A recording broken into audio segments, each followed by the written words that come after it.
very important that the public supports the commission, because in a lot of cases, the public doesn't know the whole story. And in a lot of cases cannot know the whole story. So they have to have a respect and a total trust in their commissioner, because they're making decisions outside of what they know. Right.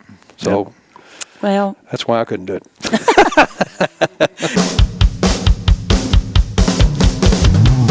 The award-winning Tennessee WildCast is on the air with the latest on hunting, fishing, boating, wildlife watching, and all things outdoors. Make welcome your host, drummer and outdoor expert novice, Jason Harmon. All right. Hello, everybody. I'm Jason Harmon, and this is Tennessee WildCast. Thanks for tuning in. Thanks for watching. Thanks for listening. Excited about today's show. We are at Mid-South Shooter Supply in Clarksville, and as you can see around me, we got a lot of animals in the room here. We're in one of the offices here, and it's going to be a fun show. We were with Hee Haw and Dirt, so I'll rephrase that, with Miss Connie King, one of our commissioners, and David, her husband. So it's going to be a fun show, and I appreciate you guys having us. Thank you. We're glad to have you. How'd you get Hee Haw? Well, my oldest grandchild. She decided, we don't really know for sure, but now the big van you drove in here, I had a van when she was born, and I'd sing to her, and because I'd strap her in the back. And one of the songs I always sang was, "I'm an old cowhand from the Rio Grande," and at the end I'd go, "Yee-haw." So I think we think that's where it came from. The rest of them picked it up. We have 6, and that's what I go by. I love it. I hadn't heard that. Yeah. You know, you've been on the commission a while, and I hadn't heard Hee Haw, so and I know it's your birthday quite often. Yeah, you've heard about birthdays, just not the grandmama name. I love it.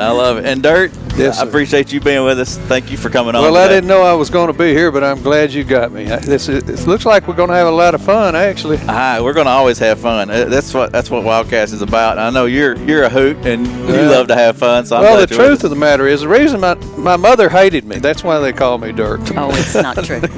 She would be so upset with him for saying that. No, I was a rock and roll singer for a long time, and I happened to get that up on the road and never got rid of it. Yeah. So you're into a lot of stuff. Keyboard, music, singing, like to hunt. You see in here in your office, it's got a lot of mounts, so it's cool to see. So we're going to get into all that, and I'm just excited to be here and happy to be here. So tell us about where we are, Connie. What's this business? Now, you're one of our commissioners, and then this is what you do daily. So this is Dirt's office. Okay. So we have just decided to put most of his, or a lot of them, in here. His mounts and things on the floor. There's things everywhere. Mm-hmm. But this is an office in our building, Mid-South Shooter Supply. We got a few things around in our home, but mostly everything is here. So it's just fun to come in and bring children, especially. Kids like to come. We don't necessarily do tours or anything, but when people ask, we will bring him in and let him see all his fun mounts. He's traveled all over and done a lot of things. A couple of them are mine, not many. Yeah. Love to be outdoors. I know you like to fish quite a bit. Yep, that's my main thing. Shotgun it and fish. I like to wing shoot. I'm looking forward to dove season. Duck, and then some of the other wing shooting we've been on. Yeah. Fun, that's me. But I'm really not a big game hunter that much. But enjoy any time. I mainly like to go and be with people and see their skills. But I don't do much the big game shooting. Well, tell us about the business. How'd that get started? I think we were chatting before the show, and you said y'all purchased the company. But tell us what Mid-South Shooter Supply, what y'all do? What do y'all do? Well, we're a mail order for shooting supplies. I guess I can throw that to you because I came to help him. That I worked at the time at a nonprofit that I loved. Didn't think they could ever do without me. And he asked me, could I help him just while they got the business going, all that, and I agreed to help a couple of days a week. Well, that didn't last long. The next thing you know, I'm full time. He couldn't live without you. Right. But he was in business a long time before we worked together. The one thing I remember about us working together, me going to work with him or for him, was a friend of his dearest friend, said to me, Connie, you're going to see a side of him you didn't know existed if you go and work the business. And I said, it's nothing about him I don't know, but I learned. It was kind of eye-opening, but also a tremendous amount of respect to see his skill in the industry and how much he was respected in the industry. He'd been at it a long time before we bought this, so You just tell the history. Well, of it. let me say this about this room. Some people would look at it and say, well, what are you doing with all that? We have a multitude of vendors come in here and meet with our crew upstairs, all our buyers, the whole gamut. So, and of course, this room is top dead center in their businesses. Yeah. So it's obviously, when they come in here, everybody knows they're at home. That's very important to us because the shooting industry is about the combination of abilities, but more so, it's about all the connections you have with people in the industry. You can't get product, you can't sell it. If you can't buy it right, you can't sell it right. So this room is really important to the core of our business. When Connie was talking about her going to work for me, that's not exactly right, but you knew that. But we have had a really good time. It's been an excellent ride. It's all about our employees. It's not about us anymore. That's true. We've got people that have started with us when they were 16 and they're 40. I mean, it's 20, over 25. We just had a 50-year anniversary of our marriage and the business, and that's cool. I was actually astounded just when I go through and look at all the kids that have been here and how many of them are still here. It's a true shock. So back to you, Commissioner. Well, the business was in East Tennessee, started by Walter Hawk. Okay. It's his name. He came to our party. We had our party last year, and he got to come, and we got to introduce him to people. But he started in his home, right? Garage. It was in his garage, Wow. and then it's too long a story to get into, but we ended up buying it, or Dirt did, and they moved there for 6 weeks to learn all the ins and outs, because we hadn't really done mail order, mainly retail. Okay. And so, is that right? You've That's done some mail order, but so they moved, and then they came down and worked with us for 6 more weeks, and we moved the business. I think it was 1995. We were trying to remember today. Yeah, been a 95. while. We moved it, and our first location was on the north side of town. We were there for 5 years, and we moved to another location for 5 more years. We bought this building 2005 and plan to be here. We've got a couple of warehouses that we've got 11 acres here, so Wow. we've been able to expand. The business has grown, and like he said, it's a great business. One of my favorite things is when we first bought it, and it was all on the phone. Everything was on the phone. There wasn't the computers, and so I got to talk to so many fun people all over the United States, and even we sold it then 37 different countries, I think. Wow. So, of course, I didn't talk to them as much, but It's kind of hard. Huh? I met some of on the phone. We became friends on the phone, and then they'd come hunt. That's right. Or we'd go visit them. I mean, it's just a neat industry when everybody you talk to nearly, I mean, there was a couple of kind of weirdness, but everybody we talked to had the same sort of lifestyle or mindset or the love of the outdoors, love of the shooting sports, just good people. So that was fun for me to, get to talk and interact with people Definitely. that are like-minded. Yeah. So that was a neat thing about definitely. the business. So now it's mainly on the computer. People order online. I think 95% now. Thereabouts. Is it MidSouthShooterSupply.com? Is that how you find your products? Yeah, and it's amazing. Not all your customers are probably. Not all of them are hunters. Some of them may just be recreational shooters. Absolutely. Like to reload and that kind of thing. And in fact, that's our biggest niche is Yeah, the it is. reloaders. Yeah. So they're just shooters on the range every weekend, shooting lots and lots of ammo. They like to reload their own because they're very particular about what they're shooting. Maybe tournament shooters or. They are. And the impact of those sales is tremendous for the agency. All those dollars come back, the sales tax and things, those dollars come back to us through our sales of licenses and things. So that's And then that's great. too, we get to promote a lot of the shooting teams. We're the sole sponsor for one team here in Clarksville. We try to do locally. Is that the SCTP team? Yes. Okay. Yes. It would be great if we could sponsor every team in America. but I'm we sure they can't. would love it. But we can't do that. We can help them by selling some stuff at good prices and all that. But as far as the sponsoring, we try to sponsor a lot of the shooters, the young shooters, because that's that's what it's all about. Yeah, give it back, pass it on. That's That right. was one of my thoughts That's I wanted right. to bring up. You know, who introduced you all to the outdoors? Maybe Dirt got you going. I don't know, but who? You want to go first? I did. Yeah. Well, no, wait a minute. Okay, well, tell it. I grew up on a family farm. Okay.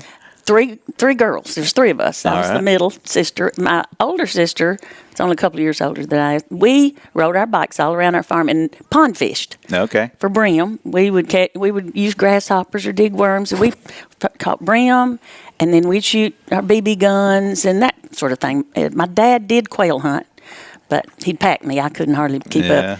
But I didn't get introduced to shooting until him, Yeah. or bass fishing, just brim. And Dad would take us to Reelfoot Lake. We lived fairly close to Yeah. Reelfoot. So he'd take us to Reelfoot, and we'd brim. His favorite was brim fishing. Oh yeah. So, but then when he and I started dating, he introduced me to bass fishing, and I can remember thinking, what, do you just pull that through the water? I mean, I'm used to sitting there with my floating cane pole. And then he introduced me to all the shooting sports, or at the time, you didn't even shoot sports, did you? I mean, you didn't. No, I always hunted. I didn't start shooting any targets until we got into this business, and then this business is predicated on the ability to be accurate. Yeah. So we spent an enormous amount of time. But when we started, I was a road musician. Her family didn't really think much of me. With a Now name he's like Dirt, Now you he's know. insulting my mother. but I was playing at night, so that gave me days. Yeah. And so then we did a lot of hunting and fishing, and then subsequently she ran Buchanan Boat Dock, and I was a guide there for 10 years, both hunting and fishing. And then just because I was doing that and the people that I met, that's how we ended up here. It's a long, very convoluted story, but the essence is just fishing on that Kentucky lake brought all this together. Yeah. So you've been doing it a long time. Yeah. Whether it's hunting, fishing. So you had a show. I did. And you guided on Kentucky Lake and other places. I started when I was Billy Dyer booked me the first day when I was 13, and I was there until 70 something. She has Wow. to do We the dates. moved I in don't- 76. Okay, well I don't do dates. We moved to Clarksville in 76. I do rod and reel and I can do guns, but I don't do dates.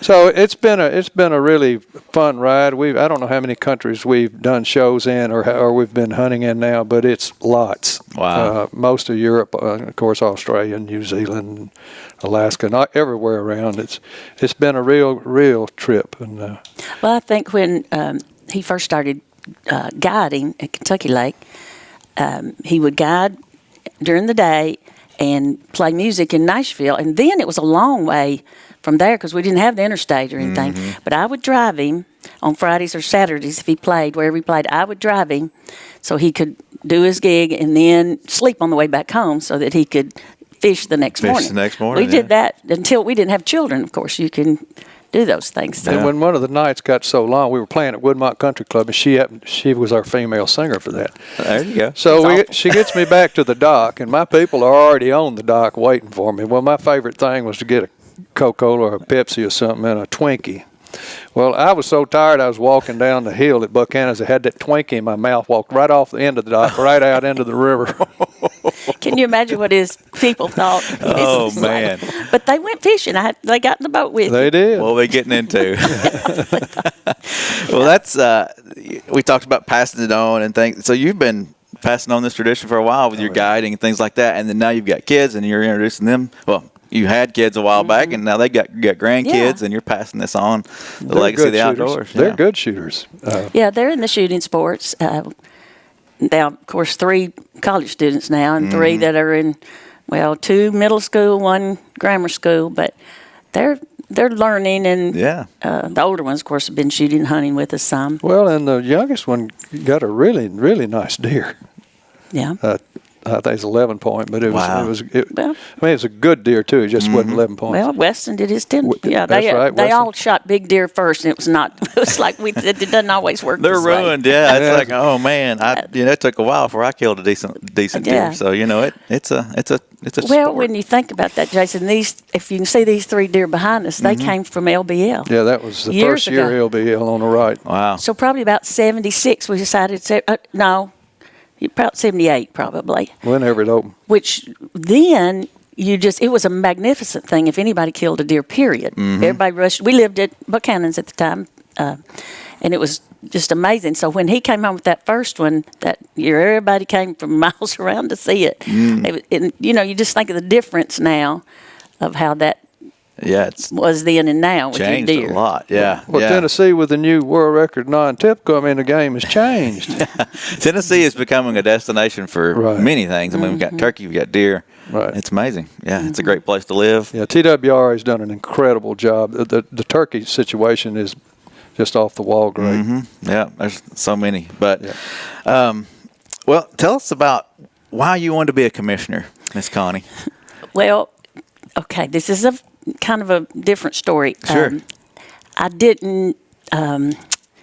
I decided I was asked to take the place of Julie Schuster. Okay. Because she Yeah. was going to another job and had a few more months, I think 7 months to go, another commissioner. Right. And so when I received a phone call from Governor Sundquist's office to serve, I said, how long? And they said, well, about 6 or 7 months. I thought, oh, sure, I can do that. And really didn't understand. I knew some commissioners. I'd never been to a meeting. I didn't really know what all TWRA did.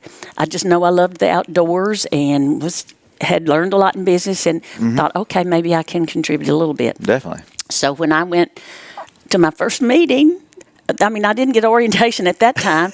I just got put up there in front of everybody, and I was just like a deer in the headlights. I was like, what have I gotten into? I felt like I didn't know anything, and I didn't.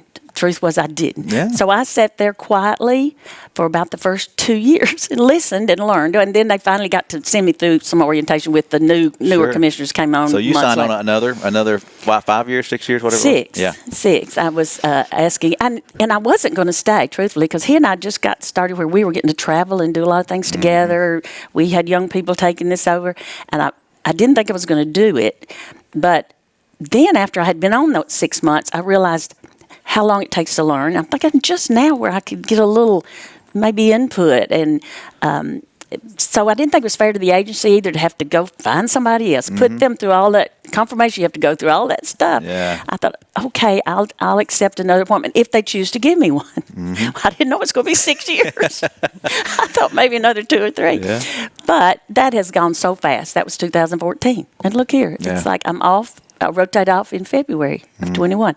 So it was a surprise to me, but a good surprise. Yeah. And I learned, I've met so many great people. I have grown to respect the agency and everybody works there. And he can tell you if we're out and I get any kind of a criticism, I can get a little.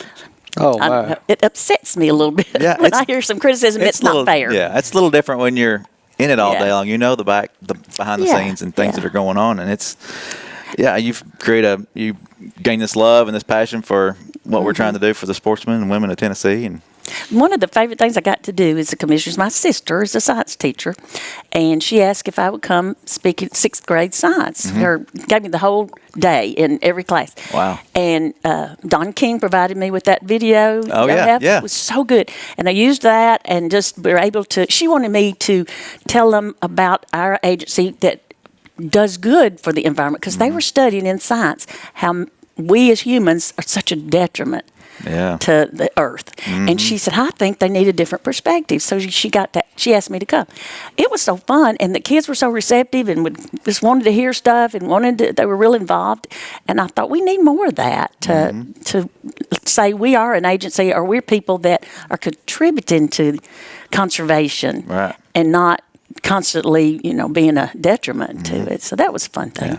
I'm sure you've learned a lot, and then you've been able to contribute and not going to that class and helping educate, but also making some important decisions and Oh, my. a lot of things you have to deal with as a commissioner. It's a very important and a very tough job.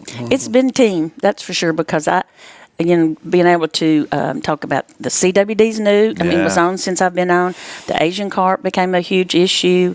On the good side, the elk raffle. It's gone well, yeah. Yeah, all that there's some good things, but there's also been some really hard things. I'm just been part of the team and learning and being not taking the lead in some of that because I'm not a biologist but we have a great commission. I'm just proud of them all because everybody cares. Right. And everybody takes the time to get educated on what we don't know. Understand education. They don't come in with an agenda, and it's not, That's true. it's there's biology behind it, so. We trust our biologists. Right. That doesn't mean we can't ask legitimate questions. Exactly. But we do trust them and know that we all have the same goal in mind. Well, and it's very important that the public supports the commission because in a lot of cases, the public doesn't know the whole story.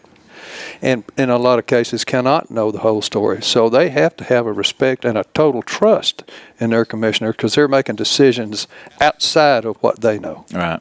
So Well, that's why I couldn't do it. Well, you can support her, right? he's awesome. He's awesome at helping me, because I can bounce stuff off of him. When I get a letter or an email or a phone call, I can ask him. And then his friends, especially. I mean, I have a lot of friends that fish and all that, yeah. but especially the hunters that then I can ask them, tell me what you think about this. What's your viewpoint on that? That's important to have a connection with the people you're serving. Yeah. Because if you don't, it's just... Speaking of serving, what's your district? Are you statewide? I can't remember. No, I'm District 6. Okay. Region 2, I've got 13 counties. Okay. It's real narrow. But a lot of the commissioners are broken up into districts, like you Right. said, and then there's statewide. Some of them serve the whole state. So. Well, I get good response, good emails, texts. I just think my group is really easy. Yeah, you've I had shouldn't say that. Good group of counties. I have, but that's the one thing I've tried to do as a commissioner is respond to every email or text or phone call. Be available. Yes, to be available. I mean, it may be as simple as I didn't get my magazine this year, making a phone call. It's maybe that simple, or it may be very complex. And when it does, I reach out to whoever is, I'll call Bobby or just whoever and say, tell me where to go, get this answer. So at least I can do that much. Yeah. Well, before we run out of time, I wanted to talk about some experiences outdoors. You love to fish, and you fish all around Tennessee, and you like to go offshore too. So yes. Talk about some of that. What's your favorite type of fishing? Crappie and brim and red ear. Okay. That's really my favorite. As much as recently I got to catch my first tarpon. That was on my bucket list. But it's like, it wears me out. I can fish. It's a chore, yeah. I want a little ultralight. I can just pull those brim and crappie in, and that's, to me, the most enjoyable I have. I mean, not that I would refuse any fishing. I love it all. But the small game, the freshwater, probably for me is my best. Now, my favorite story, I guess, was when we were first married, we took our... Was it honeymoon? No, it wasn't honeymoon. If somebody else's honeymoon, stay What away. can we tell this story now? We went down to Florida camping, but we didn't have a camper. We were in the back of a pickup truck, and cold. It was so cold, but we went out. 29 degrees that day. Yeah, Wow. and I threw this. He was teaching me to cast, actually, or teaching me to fish, and I threw this big old purple worm out there because he said, "I see it. There's a fish over there in that." It's spawn season. Those lily pads, I see it. See if you can cast over there. Well, luckily I hit it. Next thing you know, it takes it. And my reel messes up. I get a backlash, and I'm into doing this, and he's screaming my orders, and we finally landed it. 12 pounds, 13 ounces. 12 Wow. pounds. It's out there on the wall. Largemouth, yeah? Largemouth. Okay. Wow. So, I mean, it was It like... had ice in the guides. It was the third week of February, 29 degrees, and it was on Lake Griffin, which is in the northern part of Florida. So, and it was cold. Jason, what do you think he did with it? Put it on a stringer and put it over the side of the boat, and we kept fishing. And There were no live whales. oh, there wasn't live whales. That's right. And so I was scared to death a gator or turtle or something was going to get with. So we finally got in. Anyway, yeah. And then after dragging it around all day, It was a 13-plus fish. Wow. at that sounds same like day fun. we caught several. I mean, that was one of those Yeah, days. It just well, the 9s are no good anymore. Yeah. Well, there's days, you're out there and you're catching great fish, and then there's days you don't catch anything. That's just part of it, right? That's exactly right. That's exactly right. And then probably my biggest fishing buddy is Kim Wilson. And she and I have fished, and we've had days that were just you dream of, and then days we just, drift around and talk. Yeah. But that's good, too. Yeah, that's There's fun, not too. a bad day on the water, really. Right. Any day on the water is a good day. Right. Well, Dirk, this deer behind me, and I don't know if you can't see it on camera, we'll get it on camera. But it's a New Mexico. Tell us about this deer. 204/8, and we killed it on BLM. It was not on private ground. And the taxidermist that, by the way, he's a score guy too, said it was the biggest deer he'd seen in New Mexico in like 20 years. Wow. On a BLM hunt, non-fence. And then this little booger bear behind you here, Steve Hornady and I were hunting in China, and that we camped at 13.9. We got way on up 16.5. I think I actually shot this one somewhere around 16, but that's a Tibetan blue sheep. And that little one up there, which is a 70-pound, which is, at 500-600 yards, is a pretty tough shot because he weighs 70-something pounds. Little guy. Yeah, and then, of course, like I was saying earlier, it's just tremendous that we had the opportunity to go to all these places. Yeah. That's Austria, Czech Republic, Africa, Asia, and so on. I mean, it's a tar from New Zealand. That's what a magnificent animal. Yeah.